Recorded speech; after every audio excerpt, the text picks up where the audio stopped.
이곳이 법당입니다. 이곳이 도량입니다. 라고 하는 게 같이 신앙하고 기도하고 이렇게 부부 사이에 서로 스승이 되어주고 도반이 되어주고 친구가 되어주는 서로 스승이 되어주는 그러한 도반인 것입니다.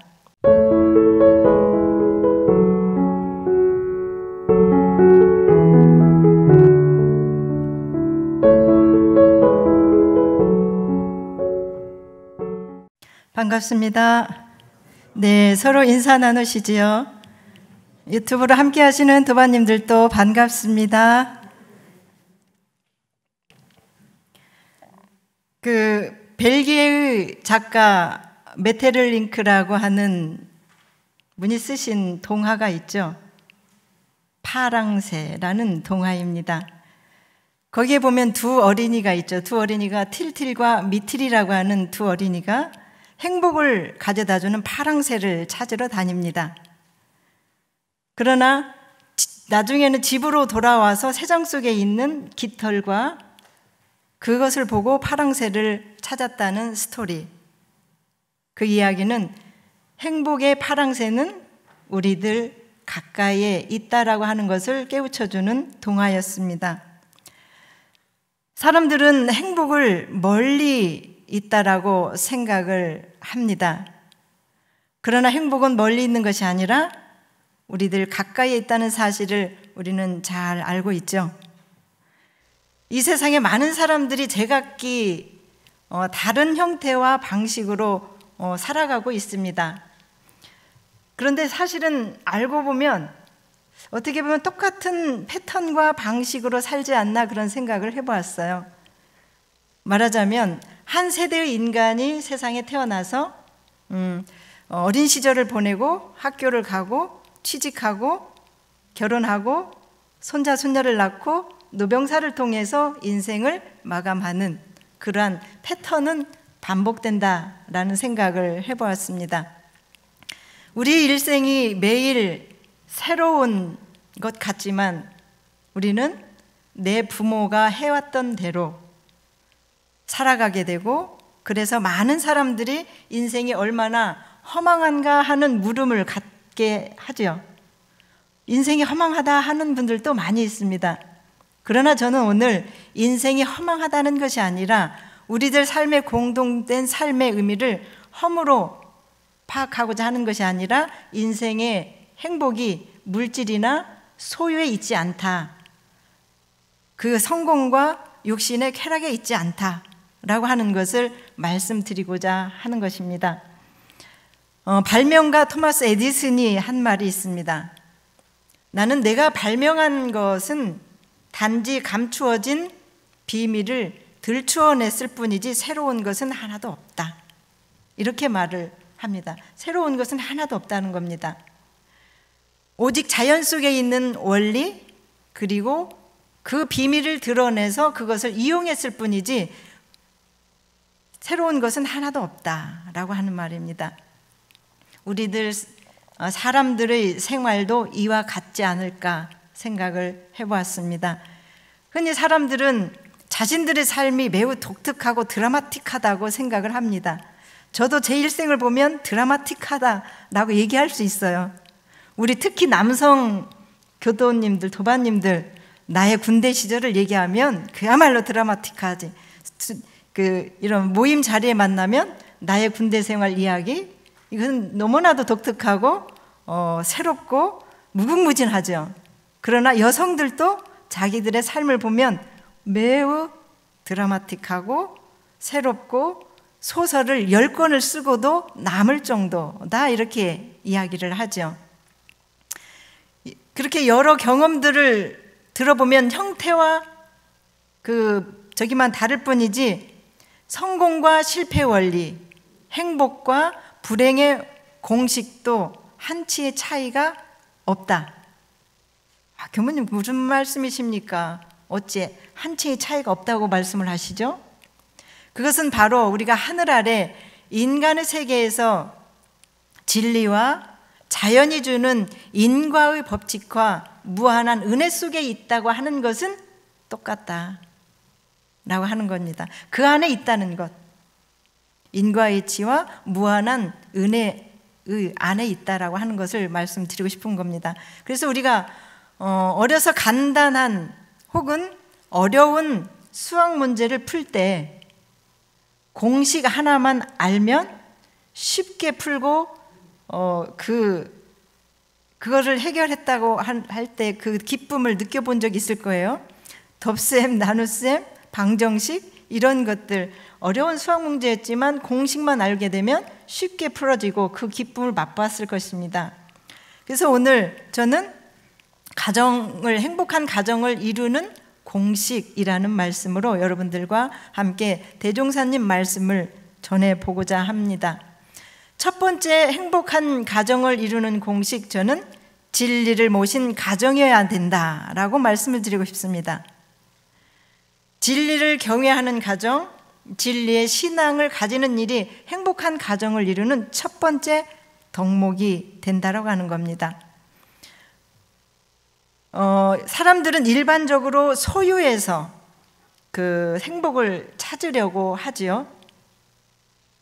사실은 저도 많은 것을 가지면 행복하고 기뻐요. 그렇지만 늘 이 공부를 해보면 거기에서 오는 기쁨은 잠깐이에요. 잠깐. 대종사님께서도 대종경에 그런 말씀을 해주셨습니다. 모범된 가정을 이루는 데에는 첫 번째, 여러분들 다 그 법문은 알고 계시죠? 첫 번째 뭐라고 하셨나요?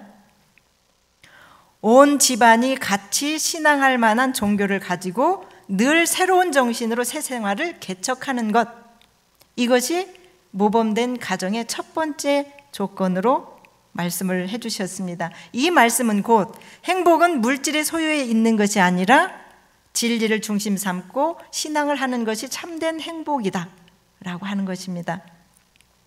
그렇다고 물질의 소유를 부정하거나 그것을 과소평가하자고 하는 것은 아닙니다. 다만 그 진리가 상실된 소유를 통해서 누리는 기쁨은 잠깐이다. 그리고 그 근본적인 행복을 주는 것은 아니라고 하는 것입니다. 진리를 간과해서는 안 된다라고 하는 거죠. 진리와 윤리를 뺀 물질의 소유는 타락의 욕망을 불러오기 때문에 그 결과는 행복이 아닌 불행을 불러올 수밖에 없다. 많은 삶을 보면 주위에서 혹은 뉴스를 통해서 또는 책을 통해서 많이 저희들은 접하고 있습니다. 진리를 간과한 사람들의 일상은 일과 혹은 사람 관계에서 오는 스트레스를 풀고자 쾌락의 법칙에 빠지기 쉽습니다. 진리의 자리에 욕망이 자리하고 있기 때문에 진리를 놓치고 그만 순리를 잃어버린 채 여행이나 놀이가 온전히 일생을 통해서 기쁠까? 온전한 기쁨이라고 할 수 있을까? 미국의 자동차왕 헨리 포드라는 분이 대기업을 일으킨 뒤에 노년이 되어서 은퇴를 했습니다. 그리고는 고향에 조그마한 집을 하나 지었어요. 대기업 총수치고는 살기가 매우 작고 평범한 집이었고 초라해 보이기까지 했어요. 주위 사람들이나 친구들이 보았을 때는. 그러자 친구들이 백만장자가 살기엔 너무 초라하지 않은가? 라고 친구들이 묻습니다.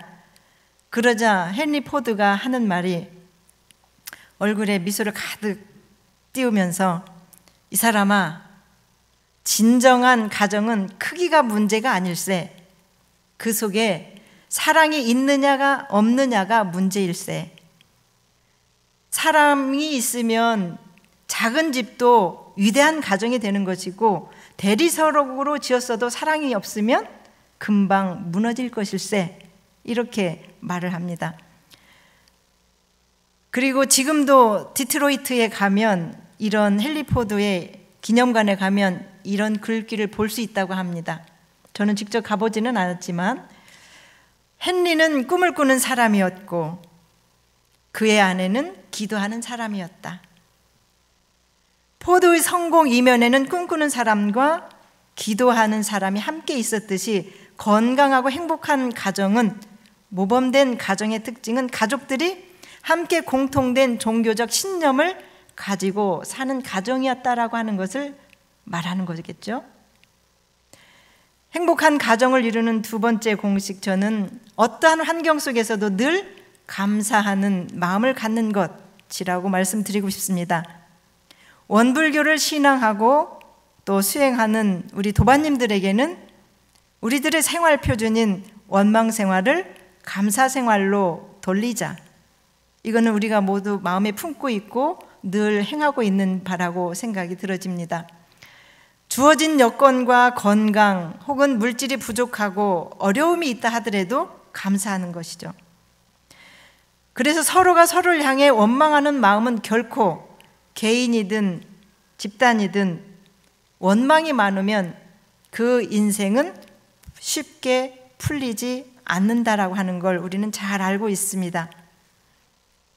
정산 종사님께서도 우리에게 그런 말씀을 해주셨죠. 감사 생활만 하는 사람은 늘 사은의 도움을 받게 되고 원망 생활만 하는 사람은 미물에게서도 해독을 입는다. 그만큼 우리가 원망을 많이 담고 있으면 그 일이 내 앞길이 진전이 되지 않고 풀리지 않는다라고 하는 겁니다. 왜? 내가 그 기운을 계속 가지고 있기 때문에 그럴 수밖에 없는 거죠. 어느 형제가 이웃말에 둘이 이렇게 같이 살았어요. 형님 댁은 형편이 넉넉하지가 않아요. 그런데 그 집안에는 항상 하하호호 늘 웃음이 끊이질 않아요.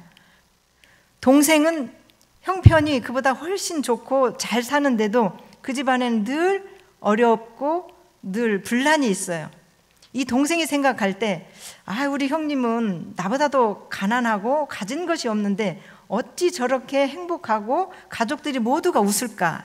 늘 웃음이 끊이지 않을까 하고 궁금했어요. 하루는 그 이유를 알아보기 위해서 형님 집을 방문을 합니다. 형님 집에서 가는데도 그날 방문한 날에도 웃음소리가 막 끊이질 않고 있는 거예요. 그 아우가 형님 하고 대문 앞을 들어가서 방문을 들어가 봅니다. 그런데 형님이 우스꽝스럽게 어정쩡한 바지를 입고 있는 거예요. 그래서 형님 그게 무엇입니까? 바지가 반바지도 아니고 정장 바지도 아니고 짧은 바지도 아니고 어정쩡 한 7부 정도 되는 바지인 거예요. 그러자 이 이상한 바지가 대체 왜 그런 바지를 입고 있느냐고 동생이 물어요. 그러자 형님이 이거 말인가? 이거 어제 내가 바지를 사왔는데 조금 길지 않겠는가? 그래서 길어서 우리 가족들에게 식구들에게 이거 좀 줄여달라고 했네. 그랬더니 아내가 그것을 줄이고 아내가 줄인 걸 모르고 큰애가 줄이고 큰애가 줄인 걸 모르고 둘째 애가 줄였다네. 그래서 이 바지가 이렇게 됐지 않은가? 그러니까 이 동생이 생각할 때 아니 그렇게 멀쩡한 바지를 그렇게 짧게 만들어놨는데 그게 웃음이 나옵니까? 자, 여러분들은 브랜드 백화점에 가서 좋은 바지를 사놨는데 누가 아내가 잘라놓고 딸이 잘라놓고 했다고 해보세요. 어떻게 하겠어요? 웃을 수 있나요? 웃을 수 있어요? 소가지 난 소가지를 다 냈겠죠? 우리가 보통 표현할 때 소가지 낸다고 하잖아요. 화를 막 냈겠죠. 그런데 이 형님이 뭐라고 하냐면 그런데 그렇게 멀쩡하게 웃을 수 있냐? 그러니까 이 사람아 모두가 나를 위해서 내 말을 따라 주었고 나를 위하다가 이렇게 되었는데 그게 어쩌라는 건가?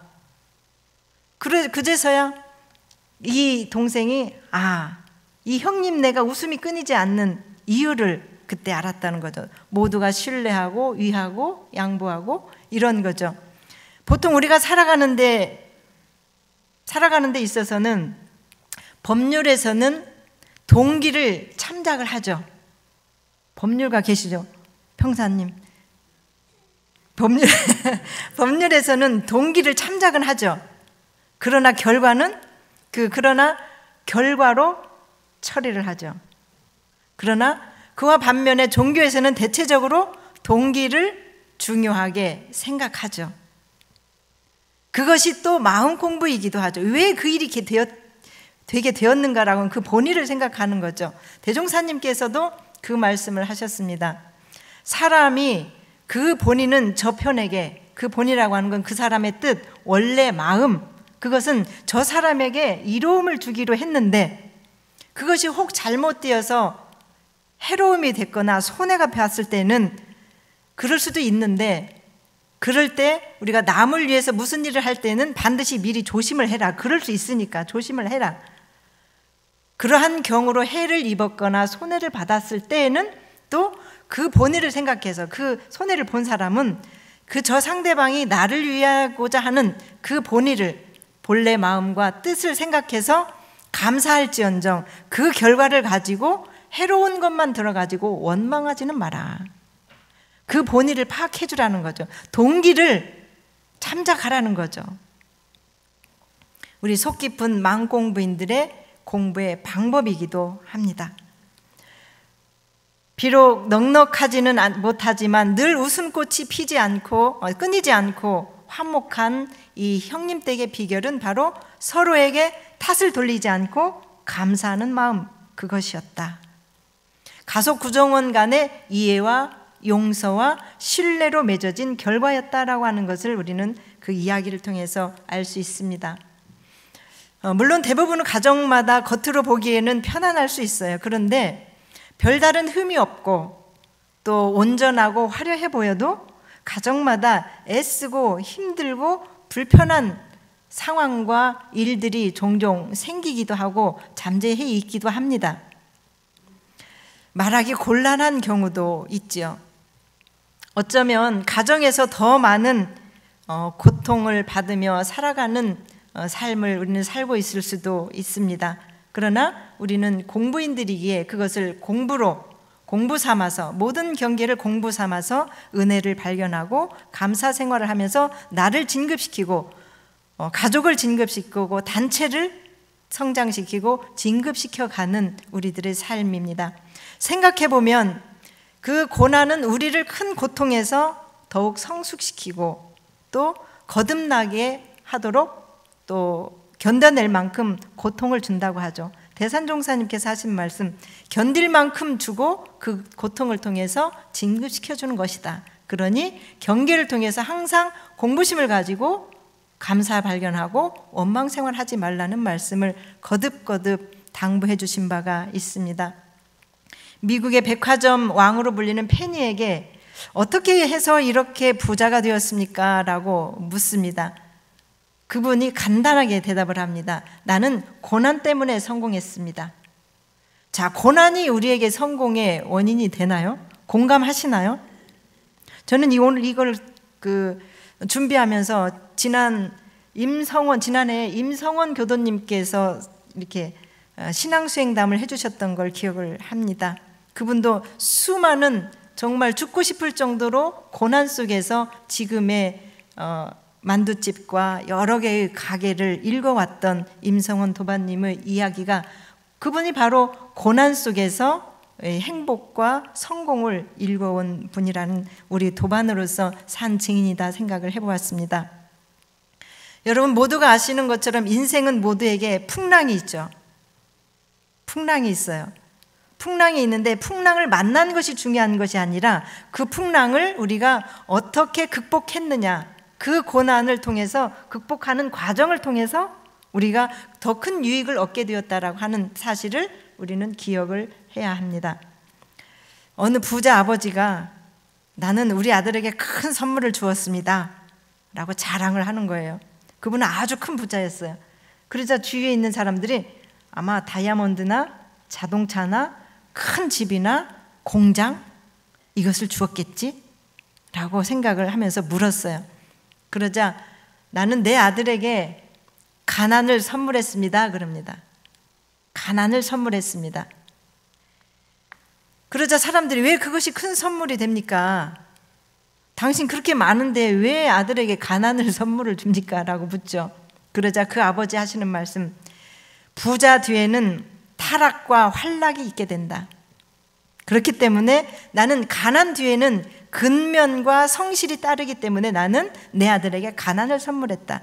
내 아들이 이 가난을 통해서 근면과 성실로서 크게 성공하라고 하는 그것을 선물로 유산으로 준 것이다 라고 말씀을 하십니다. 우리가 캄캄한 어둠 속에서 전기가 발명되었죠. 어둠이 있었기 때문에 전등이 발명되었습니다. 어둠이 계기가 되고 고난이 스승이 되는 거고 나의 진급하는 계기가 되는 것입니다.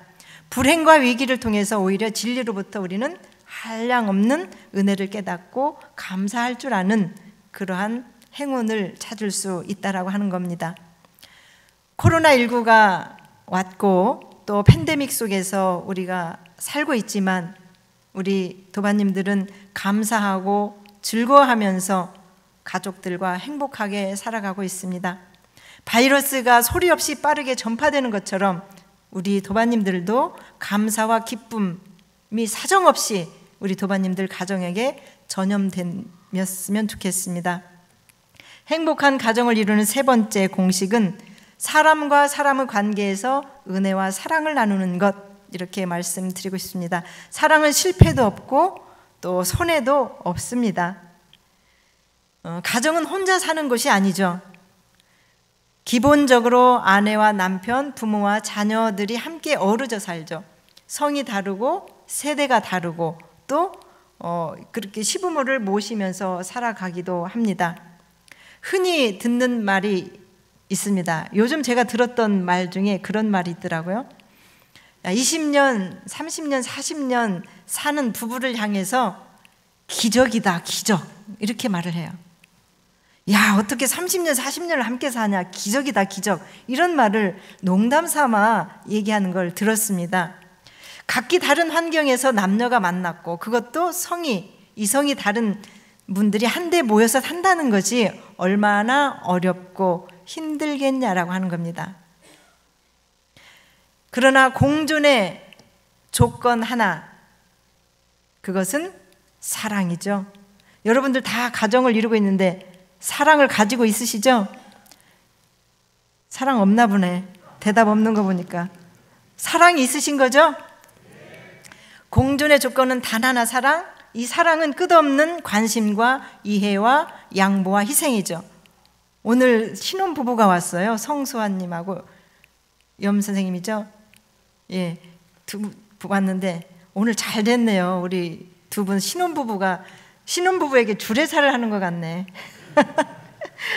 네, 부부란, 가족이란 서로를 보면서 배우는 도반이자 스승이 되는 거죠. 어찌 보면은 이 생각을 했어요. 인류 역사상 가장 오래된 전쟁은 어디에서 일어났을까요? 역사 공부하지 마세요. 가정에서 일어났습니다. 인류 역사상 가장 오래된 전쟁은 가정에서 일어난다. 일어난지도 모른다는 얘기입니다. 어느 분이 몇 년 전에 저에게 그럽니다. 교모님, 우리 부부는요 전우애로 살아요. 전우애로. 싸우면서 산다는 거, 전우애로 산대요.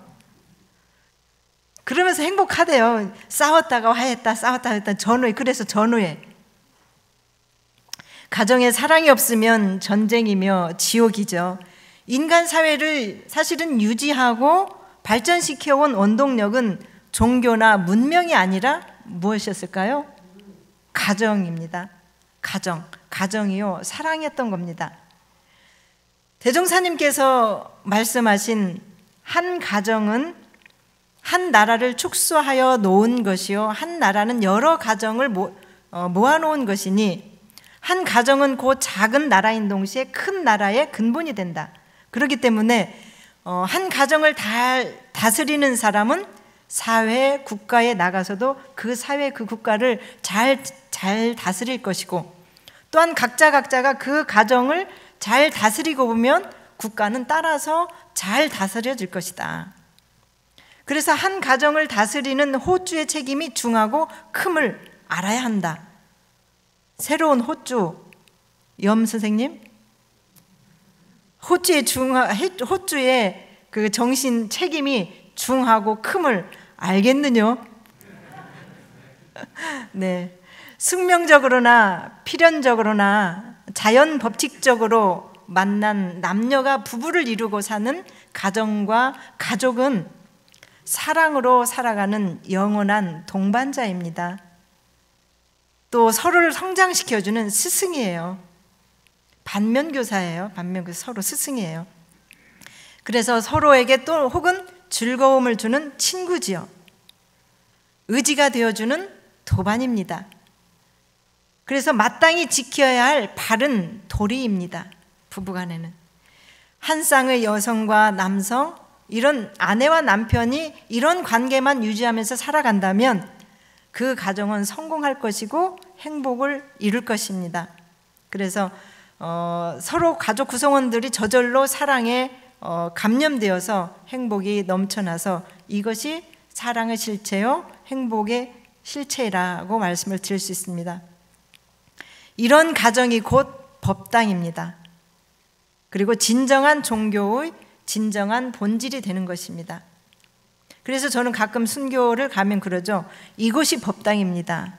이곳이 도량입니다. 라고 하는 게 같이 신앙하고 기도하고 이렇게 부부 사이에 서로 스승이 되어주고 도반이 되어주고 친구가 되어주는 서로 스승이 되어주는 그러한 도반인 것입니다. 여러분들은 하루하루를 살아가면서 누구에겐가 얼마나 사랑을 표현하고 사시나요? 또 얼마나 많은 사람들에게 사랑을 베푸면서 살아가나요? 우리 사람은 많이 이기적입니다. 그래서 나에게 사랑을 준 만큼 사랑을 주고 싶고 또 내가 받은 만큼 주고 싶은 것입니다. 이것도 인과의 이치처럼 주고받는 거래는 아닐지라도 우리 인간이 내가 사랑받은 만큼 꼭 주고 돌려주고 싶은 게 우리들 사람 마음이죠.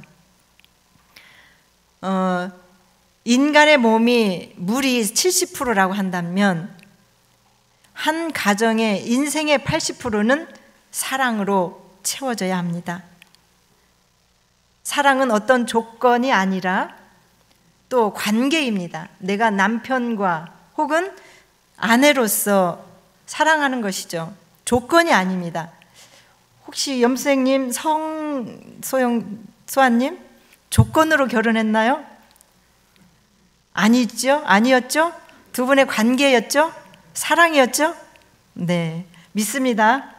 네, 네.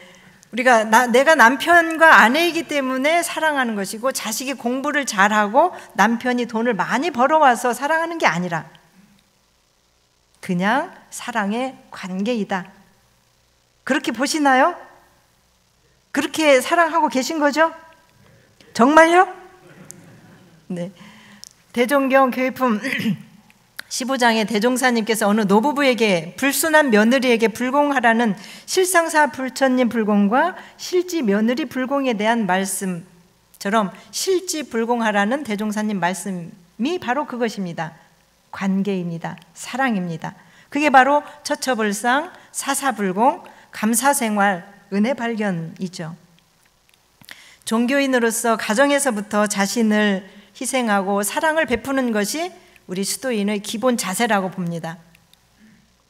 그 자세가 바로 그곳에서 복과 지혜가 열릴 것입니다. 집은 벽돌로 짓지만 가정은 사랑으로 만든다는 말이 있더라고요. 그곳에 복과 지혜가 열리기 때문에 행복한 가정을 이루는 일체의 행위는 바로 보편적이고 변함없는 그 신앙, 그 자체가 되는 것이라고 우리 도반들에게는 전해주고 싶습니다. 그 방법은 바로 사랑이고 감사이고 목적도 사랑이죠. 그것이 우리 수도인들의 기본입니다. 수도의 길이라고 생각을 해봅니다. 가정의 달 많이 사랑하십시오. 많이 행복하십시오. 감사합니다.